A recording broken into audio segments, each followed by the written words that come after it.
Assalamualaikum warahmatullahi wabarakatuh. Pada kesempatan ini kita akan membahas tentang baterai pesawat udara.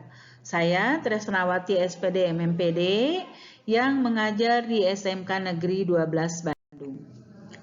Tujuan pembelajaran yang pertama adalah mengklasifikasikan berbagai jenis baterai. Yang kedua, menafsirkan cara kerja baterai. Yang ketiga, menentukan cara memeriksa kondisi baterai. Yang keempat, menentukan cara pemasangan baterai pada pesawat. Nah, ini adalah salah satu contoh dari baterai yang digunakan di pesawat udara. Pengertian dari baterai adalah sumber listrik cadangan yang ada pada pesawat, baik fixed wing ataupun rotary wing, di mana baterai terdiri dari 20 sel yang masing-masing mempunyai 1,2 volt DC yang jika digabungkan maka total keseluruhan tegangannya adalah 24 volt DC. Baterai biasanya digunakan pada saat generator tidak bekerja. Fungsi dari baterai adalah pada saat digunakan, baterai akan mengubah energi kimia menjadi energi listrik. Dan pada saat proses charging atau pengisian, merubah energi listrik menjadi energi kimia. Pada pesawat udara, biasanya menggunakan baterai jenis nikel kadmium. Selain untuk energi cadangan, baterai juga dapat digunakan sebagai sumber listrik instrumen pesawat dan untuk starting pesawat. Baterai digunakan selama free light untuk menyalakan sistem kelistrikan dan auxiliary power unit atau engine.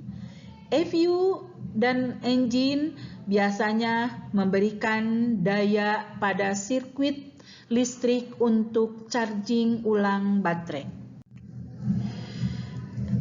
Salah satu contoh jenis baterai yang banyak digunakan untuk pesawat udara itu adalah yang jenis nikel kadmium, di mana baterai ini terdiri dari plat positif dan plat negatif yang terbuat dari bahan kadmium. Dan elektrolit yang dipakainya adalah kalium hidroksid atau KOH. Konstruksi dari bahan nikel sebagai plat positif dan kadmium sebagai plat negatif, di mana campuran elektrolitnya itu adalah 70% cairan destilata dan 30% kalium hidroksid atau KOH.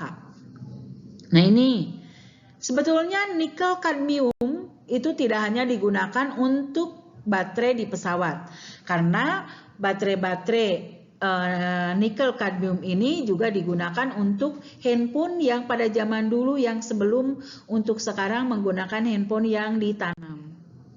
Nah, ini adalah bagian-bagian dari baterai. Bahwa tadi dikatakan ada platnya, ada penyekatnya, konektornya, kemudian kotaknya. Nanti yang ini dimasukkan ke dalam kotak ini.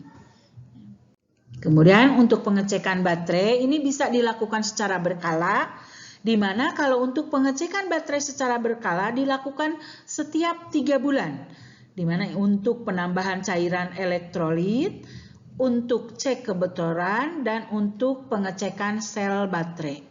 Sedangkan untuk pengecekan secara reguler dilakukan setiap 6 bulan sekali, di mana ini adalah untuk mengecek daya baterai dengan cara memberikan beban pada baterai sampai tegangan turun.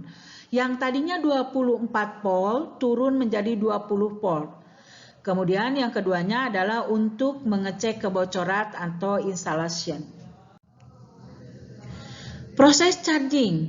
Nah, kalau menggunakan yang constant current, ini dapat langsung mengisi baterai yang berbeda voltasenya sekaligus dengan menghubungkan baterai secara seri. Karena arus yang masuk ke dalam baterai konstan, maka baterai mendekati penuh untuk kebutuhan arus yang kecil. Nah, demikian yang bisa Ibu sampaikan. Assalamualaikum warahmatullahi wabarakatuh.